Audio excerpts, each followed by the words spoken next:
अस्सलामुअलैकुम, मैं हूं मरियम ज़ीशान। आप देख रहे हैं प्रोग्राम थिंक टैंक। मेरे साथ मौजूद हैं अयाज अमीर साहब, सलमान गनी साहब, डॉक्टर हसन अस्करी साहब और खावर घुमन साहब। नाज़रीन, खान साहब डटे हुए हैं कि जब तक इलेक्शन अनाउंस नहीं किए जाएंगे वो 6 दिन बाद दोबारा अपने कारकुनान को इस्लामाबाद आने की कॉल देंगे, जबकि हुकूमत ने वाजे कर दिया है कि इलेक्शन अपने वक्त पर होंगे, किसी की डिक्टेशन पर नहीं होंगे।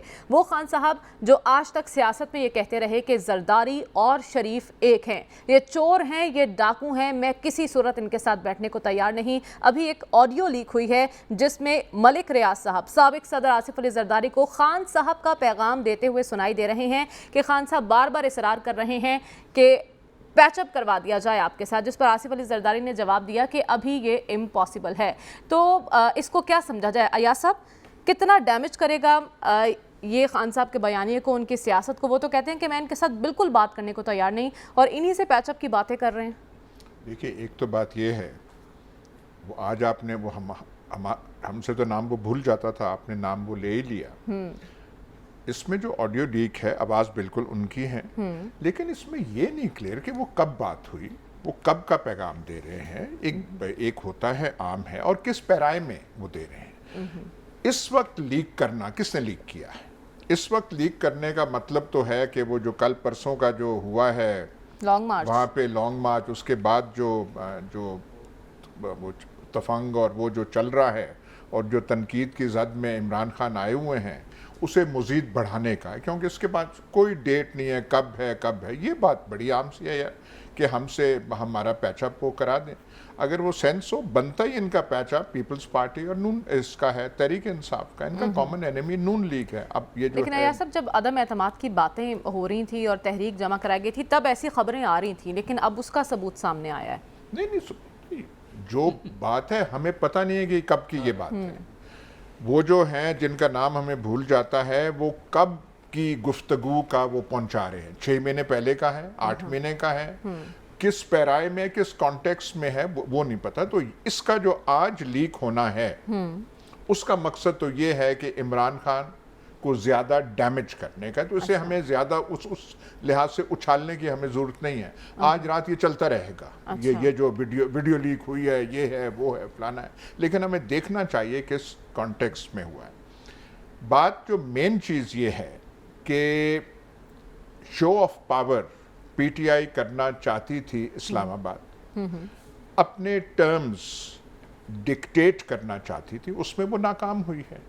लेकिन सियासत में ऐसे होता है। अच्छा, सियासत में कब आप ये लिखा हुआ है कि आप एक कदम करेंगे तो जरूर कामयाबी आपकी होगी, वो नहीं कर सके। 6 दिन बाद जो आप कह रही है, 6 दिन बाद कोई ऐसा इकदाम करें तो हिमाकत दर हिमाकत नहीं होगी, हिमाकत का वो जो उमल हिमाकत होगी। अच्छा, वो तो ऐसा करना नहीं चाहिए। आप थोड़ा संभलें, अभी सांस अपने जो हैं वापस करें, देखें आपसे क्या गलती हुई। आपने कोई जल्दबाजी तो नहीं कर दी थी, और ये कॉल जो थी जल्दबाजी का ये निशाना था, होगी वो बात। लेकिन कुछ चीजें उस मार्च के हवाले से मैं समझता हूं अया करना जरूरी है। अच्छा, भरम जो पीटीआई का रखा उस दिन हमारे पठानों ने रखा। अच्छा, वहाँ से आए, और अली अमीन गंडापुर को सलाम करना चाहिए। वो जो तराकाई वगैरह हैं वो जो आए, असद कैसर वगैरह आए, वो कुछ लेकर आए। हमारे जो पंजाब और ख़ास करके रावलपिंडी डिवीज़न, ये गैरिजन सिटी रावलपिंडी, रिटायर्ड लोग हैं, इस्लामाबाद, ये रवायती इन्होंने अक्लमंदी का मुजाहरा किया, दानिशमंदी की इन्होंने वो करके बिल्कुल उस दिन घर पे रहे। और ये जो फौज है पीटीआई की, मुजाहिदीन ट्विटर, मुजाहिदीन फेसबुक, बादशाह इंस्टाग्राम, जो यहाँ इस पे ओहो हो जो तूफान ये लाते हैं, ठीक, उस दिन वो कहाँ थे? कहाँ वो गायब थे? और ट्विटर वालों, इलेक्शन जो होने हैं वो ट्विटर पे नहीं होने। एग्जैक्टली, यानी आप कह रहे हैं जो आवाम का एक समंदर एक्सपेक्ट किया जा रहा था, वैसा नहीं हुआ। वो करना है। अच्छा, लेकिन इसमें भी, और हमारे रावलपिंडी डिवीजन और चकवाल ने भी अक्लमंदी दिखाई। और चकवाल का एक पेज क्या गया, सब कुछ अपने साथ ले गया, सब कुछ बहा ले गया। इस पर दोबारा बात करेंगे यार सब, लेकिन अभी मुझे आगे बढ़ना है। एक मिनट से बात तो वो करने दे थोड़ा। एक पेज जब था तो सादिक संजरानी भी हमारा था, बलोचिस्तान असेंबली भी हमारी थी, हवाएं हमारी थी, बलोचिस्तान अवामी पार्टी जिसे बाप के वो भी हमारी थी। ठीक है। और चकवाल का पेज गया तो सब कुछ उल्ट हो गया। अब ये जो है, लेकिन नून लीग किसी मुगालते में ना रहे। अच्छा, ये जो परसों का कारनामा हुआ और वो जो हमारे दोस्त और मेरे दो दोस्त हैं राना सनाउल्लाह, उनकी यहाँ मूछ में जो तनाव था, क्योंकि प्लस्तर जो पीछे लगा हुआ था वो एक पेज का था। ठीक है, एक पेज कायम है, ठीक है, नौयत बदल चुकी है, लेकिन एक मैं ट्रिब्यूट सिर्फ देना चाहता हूं, मुझे एक आधा मिनट में लूंगा। यास्मीन राशिद, और वो ऐसे बाय द वे वो लाहौर की नहीं चकवाल की है, उसको सलाम, उसने हिम्मत दिखाई। हमाद अजहर लाहौर से, मेरे ख्याल जब बड़ा बाप हो तो उसका कुछ ना कुछ असर जो है वो बेटे पे भी जाता है। हमाद अजहर ने कुछ चोटें वहाँ पे खाई और वहाँ हिम्मत दिखाई। बाकी जो थे, क्या सदर पंजाब तो जनरल सेक्रेटरी पंजाब और फलाना, उन्होंने मेरा ख्याल बहुत दानिशमंदी का मुजाहिरा किया। ये सारों चीजों को लेना चाहिए और थोड़ा ठंडा अब करके खान साहब को खाना चाहिए, और ये चीजें नहीं करनी चाहिए सुप्रीम कोर्ट से इजाजत। गल अगर सुप्रीम कोर्ट तक पहुंच गई है तो फिर आप फिर बस ही तसल्ली से बैठ, यानी आपकी गुफ्तगू से ये नतीजा निकला कि किसी भी चकवाल वाले को आगे जाने नहीं दिया गया इस्लामाबाद। लेकिन सलमान साहब, हम इस ऑडियो लीक की बात कर रहे हैं। अभी अयाज साहब ने कहा कि वो सब एक पेज की करामात थी, अब ये दूरियों का नतीजा है। इसकी टाइमिंग को आप किस तरह से देख रहे हैं जो ऑडियो लीक हुई है? तो आप ये तस्दीक कर लें कि आपने कहा कि चकवाल वालों को आगे जाने नहीं दिया गया, चकवाल वालों ने कोशिश ही नहीं की। अच्छा। वो ये कहना चाह रहे हैं। और वो जो डॉक्टर यास्मीन राशिद, मेरे देखे ना अल्फाज मेरे नहीं, मैंने तो आपके चकवाल तो जंगजू लोगों का, तो मैंने इसलिए ये कहा ना कि वो अक्लमंद, हम तो आपसे हुजूर, हम तो आपसे अंदाजा लगाते हैं ना कि हवाओं का रुख किधर है। तो बात जो कि जहाँ तक ऑडियो लीक की बात है, कि मेरा ख्याल मुख्तसरन तबसरा ये है कि सब कुछ गंवा के होश में आए तो क्या हुआ। देखिए, आसिफ जरदारी साहब की पाकिस्तान की सियासत में एक और अहमियत और हैसियत है, और मैं इसी प्रोग्राम में कई दफ़ा कह चुका हूँ कि ये जो अदम एतमाद का प्रोजेक्ट है, ये बुनियादी तौर पे आसिफ जरदारी साहब का वही लीड कर और अभी जो कहा गया कि ये इसे किसी और कॉन्टेक्स्ट में लिया जाए या ना लिया जाए, मैं जो महसूस कर रहा हूँ कि हमें बतौर जर्नलिस्ट पॉलिटिकल फोर्सेस को डैमेज नहीं होने देना चाहिए। इसलिए कि पाकिस्तान, जैसे हम कहते हैं ना, रियासती इदारों का तहफ़्फ़ुज़ करना तो बहुत आसान है। ये जो पॉलिटिकल पार्टीज़ हैं, ये जमहूरी सिस्टम के अदारे हैं और ये बनते बहुत मुश्किल से हैं और डैमेज करना इनको बड़ा आसान होता है। अब ये कि वो मलिक रियाज साहब, उनकी भी एक पाकिस्तान की, देखिए वो बेज़ाहिर सियासतदान नहीं है, लेकिन पाकिस्तान की पॉलिटिकल फोर्सेस में एक ख़ास किस्म की अदारे के अलावा अगर किसी शख्स की कोई अहमियत और हैसियत है, वो मलिक रियाज साहब की है। अगर पुल का रोल अदा करते तो मलिक साहब हैं। और जो उन्होंने एक कॉल में कहा है, आज जब मैं इमरान खान साहब की प्रेस कॉन्फ्रेंस देख रहा था, तो कुछ रोज़ पहले उन्होंने एक अच्छी बात कही। उन्होंने कहा कि न्यूट्रल्स को न्यूट्रल रहना चाहिए, लेकिन आज वो बार बार मुखातब कर रहे थे सुप्रीम कोर्ट को और अदारों को। उन्होंने कहा कि हमने कोई ठेका नहीं ले रखा, पाकिस्तान बचाना है तो सबको अपनी अपनी जिम्मेदारी अदा करनी पड़ेगी। देखिए, बात ये कि ठेके की जहाँ तक बात है, हम समझते हैं कि पाकिस्तानी अवाम इनको ठेके पे पाकिस्तान देते हैं। 3.5 साल इमरान खान साहब के पास थे, अब ये आए हैं, और उस ठेके के मुताबिक आपके पास एक मैंडेट होता है, उस मैंडेट पे आपने चलना होता है, आपने लोगों से वादे वईद किए होते हैं, आपने जो प्रोग्राम दिया होता है उस पर अमल पैरा होना होता है, और फिर आपकी इस कारकर्दगी की बुनियाद पर लोग फैसले करते हैं। तो मेरा नहीं ख्याल कि इस तरह खान साहब को अब अदारों को पुकारना चाहिए। जहाँ तक कि पाकिस्तान की सुप्रीम कोर्ट की बात है, तो मैं हमेशा ये कहता हूँ कि सुप्रीम कोर्ट या कोर्ट्स को इसलिए टारगेट नहीं करना चाहिए कि जब पाकिस्तान की पॉलिटिकल लीडरशिप या पॉलिटिकल वर्कर्स फंसते हैं तो आखिरी रिलीफ इन्हें हमेशा कोर्ट से मिलता है। और अब वो बार बार ये कह रहे हैं कि जी सुप्रीम कोर्ट यकीन, भाई सुप्रीम कोर्ट ने तो आपको वहाँ पर रास्ता दिया। सुप्रीम कोर्ट ने कहा कि आप F9 की ग्राउंड पे पहुँचे और उन्होंने कहा कि फौरी तौर पे रुकावटें हटा दें, और फिर हमने देखा कि वहाँ से रुकावटें हटाई गई, F9 में बंदोबस्त किया गया। लेकिन खान साहब ने कहा कि नहीं, मैं डी चौक जाऊँगा। और मैं तो फिर ये कहता हूँ कि सुप्रीम कोर्ट ने, आप देखें किस खूबसूरती से उन्होंने इसका भी एक जवाब, उन्होंने कहा शायद खान साहब तक ये मैसेज ना पहुंचा हो, तो लिहाजा पाकिस्तान के अदारों को अपनी सियासत के साथ मुंसलिक नहीं करना चाहिए।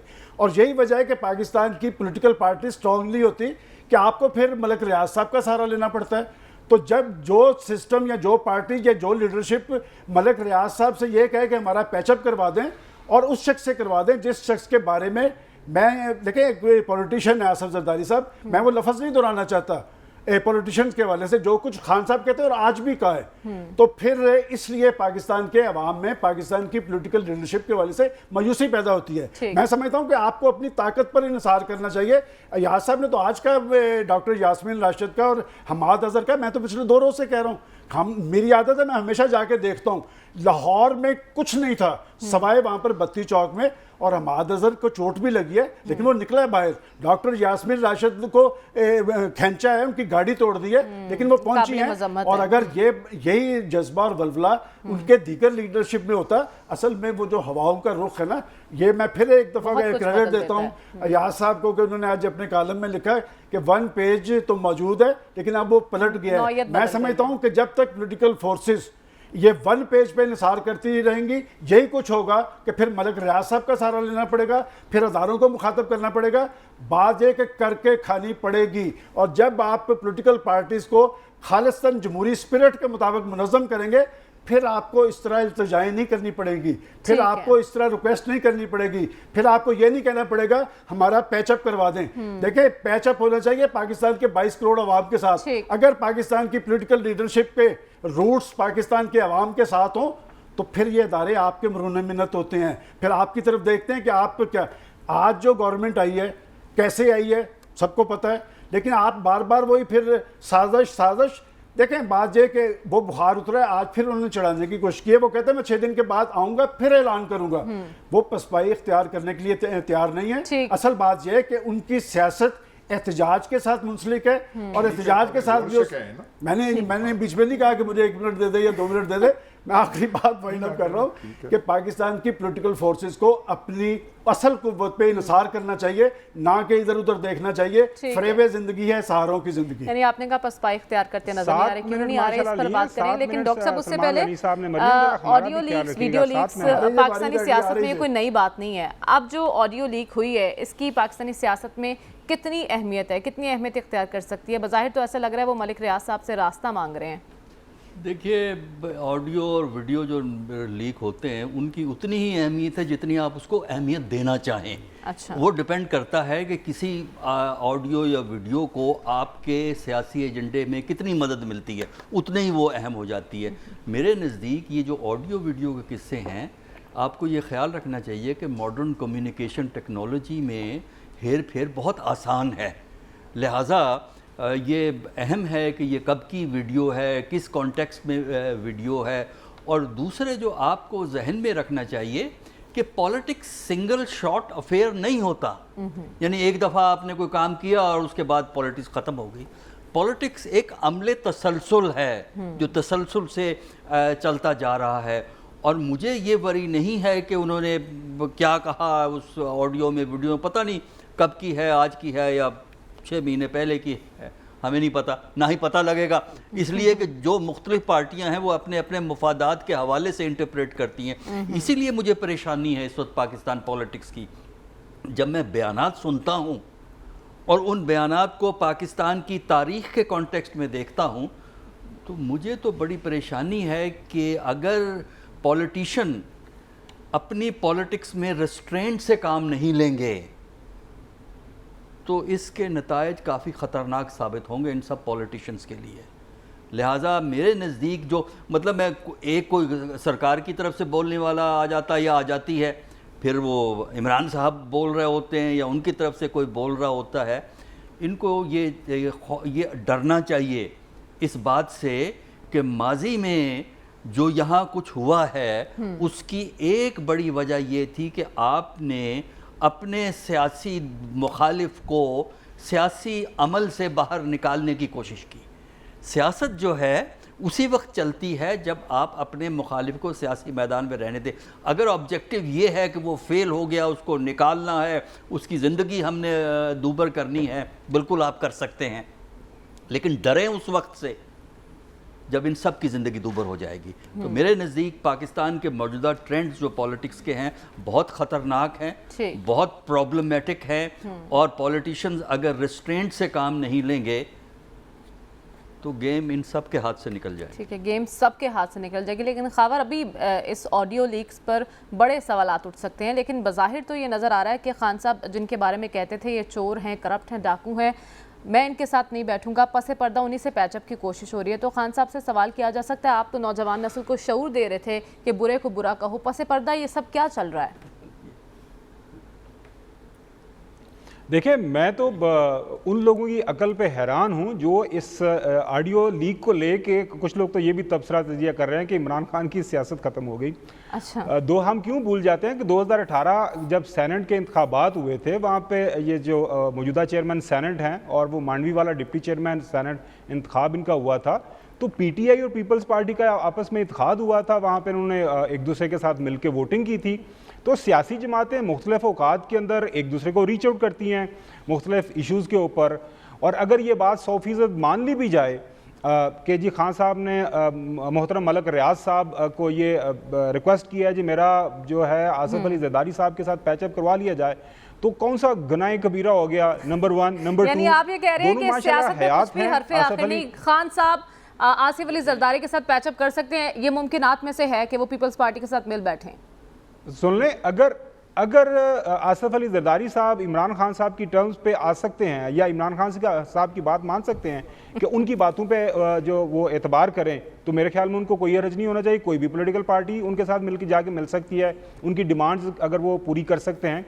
तो ये जो हम कुफर और यहाँ पे वो के फतवे देना शुरू कर देते हैं ना सियासतदानों के हवाले से, मैं दूसरी बात कर रहा था कि दोनों माशाल्लाह हयात हैं, मलक साहब भी हयात हैं और साबिक सदर भी हयात हैं। उनसे बात की जा सकती है कि किस कॉन्टेक्स्ट में हुई, किस कॉन्टेक्स्ट में उनको मैसेज मिला, किस कॉन्टेक्स्ट में उन्होंने आगे मैसेज पहुंचाया कि जनाब आला हमारा पैचअप करवा दें, इसकी सारी तहकीक होनी चाहिए।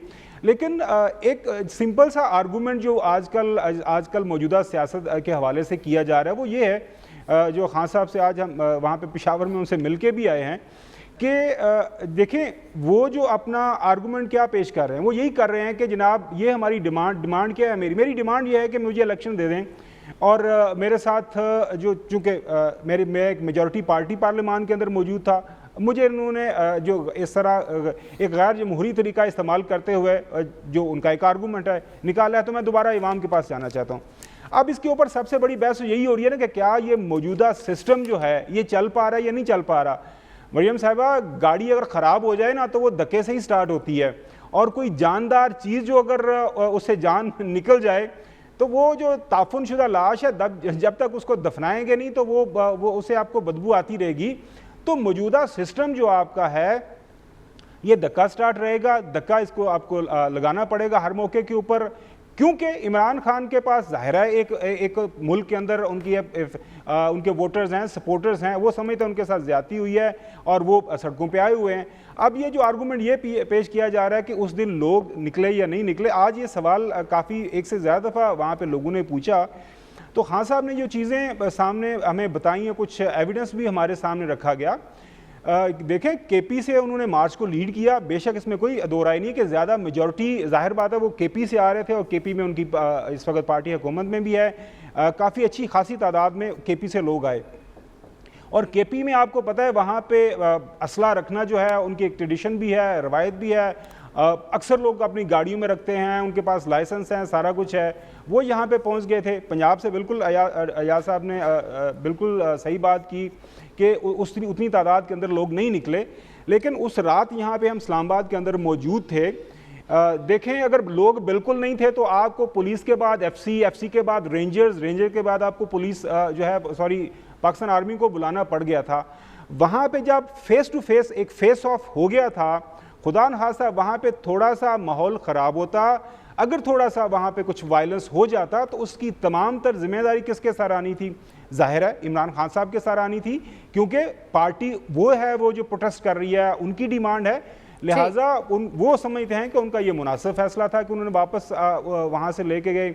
6 दिन के बाद उन्होंने कहा कि मैं आइंदा अपना लाहे अमल दूंगा कि क्या करना है। जो सुप्रीम कोर्ट का मामला है वो ये कह रहे हैं कि चूंकि इन तमाम सियासी जमातों में रिसेंट हमारे जो माजी करीब के अंदर मुल्क के अंदर लॉन्ग मार्चेस भी किए, डिमॉन्स्ट्रेशंस भी किए, हर पाकिस्तान के शहर में किया, इस्लामाबाद तक भी लोग आए, तो हमारी पार्टी का भी हक है, तो हमें भी हमारा जो हक है इस्तेमाल करने दिया जाए, जो कि बेसिक राइट है आपका। आइन आपके उस राइट को तहफ़्फ़ुज़ देता है।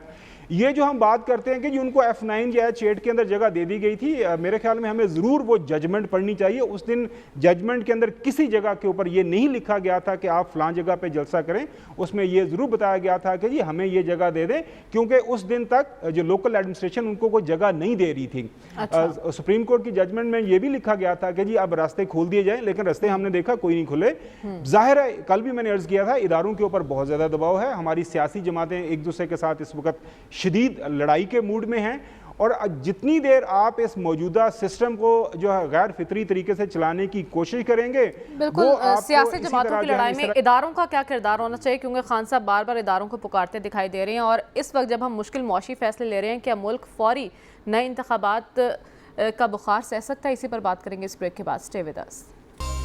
वेलकम। एक नाज़रीन, खान साहब अर्ली इलेक्शन का मुतालबा कर रहे हैं और हुकूमत मुश्किल मौशी फ़ैसले ले रही है। क्या हुकूमत इसलिए मुश्किल मौशी फ़ैसले ले रही है कि हमें फ़ौरी इंतखाबात की जानिब जाना है, और क्या मुल्क इस वक्त फ़ौरी इंतखाबात का मुतहम्मिल हो सकता है? या साहब, इलेक्शन जब भी हुए फैसले कहीं और होंगे। सिर्फ मैं एक चीज़ वो कह दूँ जल्दी, टाइम हमारे पास नहीं है। पाकिस्तानी तारीख में 74 सालों में अवामी यलगार, अवामी तहरीक से कोई फैसले नहीं हुए, एक माहौल बनता है और फिर उस माहौल को एक्सप्लॉइट कर लिया जाता है। चाहे 77 की तहरीक है, चाहे अयूब खान के खिलाफ तहरीक थी, कोई भी हो, फैसले जो मेन होते हैं कहीं और होते हैं। सियासतदानों को ये समझना चाहिए। इमरान खान थोड़ा इस कॉन्टेक्स्ट में ये चीज़ हकीकत थोड़ा भूल गए थे, थोड़ा सा नुकसान उठाना पड़ा, लेकिन आगे रास्ते बहुत हैं। जैसे डॉक्टर साहब ने कहा, ये कोई वन शॉट चीज़ नहीं होती, आगे बहुत चीज़ है। थोड़ा सब्र, थोड़ा करके तैयारी अगले मराहिल के लिए। ठीक है, तो सलमान साहब आपको क्या लगता है इस वक्त जो सियासी माहौल बन रहा है, ये इंतखाबात की जानिब जा रहे हैं? ये साल इंतखाबात का है या अभी नहीं? देखिए, यहाँ पर अक्सर कहा गया है कि लॉन्ग मार्च हो या शॉर्ट मार्च, कारगर वही होता है जिसको थपकी हासिल होती है, और जब थपकी हासिल नहीं होती तो फिर आपको इधर उधर देखना पड़ता है। जहाँ तक कि इंतखाबात की बात है, इंतखाबात इमरान खान साहब के दबाव पे नहीं होने। अच्छा। फैसला इसका हुकूमत नहीं करना है, और फैसले का ऐलान हुकूमत ने करना है, फैसला किसी और जगह होना है। और मैं पहले भी कह चुका हूँ, मैं दोबारा कह देता हूँ कि इलेक्शन इसी साल होने हैं, अक्टूबर नवंबर में हो जाएंगे, और बिल आखिर इस सारा एक बुरानी और एजानी कैफियत का सद्देबाब इलेक्शन से होगा। लेकिन इलेक्शन से पहले ये तय करना पड़ेगा कि इलेक्शन आपको मानना पड़ेगा। ये नहीं कि अगर आप इलेक्शन हार जाएं तो आप धांधली का इल्जाम लगा के फिर सड़कों पे आ जाएं। डॉक्टर साहब, मुश्किल मौशी पॉलिसी और फौरी इंतखाबात दोनों साथ साथ? देखिए, इंतखाबात का जहाँ तक ताल्लुक है, हुकूमत तो इंतखाबात करवाना नहीं चाहती। अच्छा। लेकिन अगर वो मजबूर हो गई या मजबूर कर दी गई तो फिर इंतखाबात हो जाएंगे। चॉइस नहीं है हुकूमत की इस वक्त। खबर, आपको क्या लगता है, हुकूमत तो बावर कर चुकी है कि खान साहब की डिक्टेशन पर इंतखाबात नहीं होंगे, ये साल आपको इंतखाबात का लग रहा है? बिल्कुल लग रहा है, और जो बुनियादी वजह है ना, आपने मईशत की बात की। देखें, आपके मुल्क के जो सिक्योरिटी के मसाइल हैं वो बड़े शदीद किस्म के हैं। हम एक न्यूक्लियर कंट्री हैं, हम श्रीलंका की तरह हरगिज़ डिफ़ॉल्ट अफोर्ड नहीं कर सकते। ये बड़े सोचने और समझने की बात है। लिहाजा ये जो आप मुश्किल मुआशी फ़ैसले हैं, ये कोई भी हुकूमत होगी, केयर टेकर्स होंगे, PTI आती है, जो मौजूदा सिस्टम चलेगा, ये आपको करना पड़ेगा। क्योंकि आप अगर डिफ़ॉल्ट करते हैं तो डिफ़ॉल्ट होने के जो नताइज हैं वो आप किसी भी जो मईशतदान से पूछ लें कि वो कितने खौफनाक हैं। और खुदा न खास्ता मेरे मुंह में खाक, पाकिस्तान डिफ़ॉल्ट की तरफ जाता है तो जो हालात इस मुल्क के होंगे, क्योंकि मुल्क के अंदर ऑलरेडी जिस तरह की पोलराइजेशन है, आपका जो दाएं और बाएं जो मुमालिक बैठे हैं, आपके दुश्मन बैठे हैं, वो तो इसी ताक में हैं कि जो ही आपके मुल्क के अंदर हालात ख़राब हों तो वो बिल्कुल आपको किसी भी तरह की माफ़ी देने के मूड में नहीं है। लिहाजा तमाम हमारे जो स्टेक होल्डर्स हैं, और एक बात सलमान गनी साहब बिल्कुल ठीक करते हैं, और मेरी भी इसी पे यही राय है कि जब तक हमारे सियासतदान एक दूसरे की तरफ से बात नहीं करेंगे, वो एक कोई दाएं बाएं देखते रहेंगे, थपकी का जो है इंतजार करते रहेंगे, ये इसी तरह लड़ते रहेंगे। ठीक है, दाएं बाएं देखने के बजाय डेडलॉक खत्म करना होगा। वापस आएंगे इस ब्रेक के बाद, stay with us. Welcome back नाज़रीन। हमारे पैनल की राय के मुताबिक खान साहब की डिक्टेशन पर और उनके प्रेशराइज करने पर इलेक्शन अनाउंस नहीं होगा। इलेक्शन अनाउंस करने का फैसला हुकूमत करेगी, लेकिन असल में ये फैसले कहीं और होंगे। कल मुलाकात होगी। अल्लाह हाफ़िज़।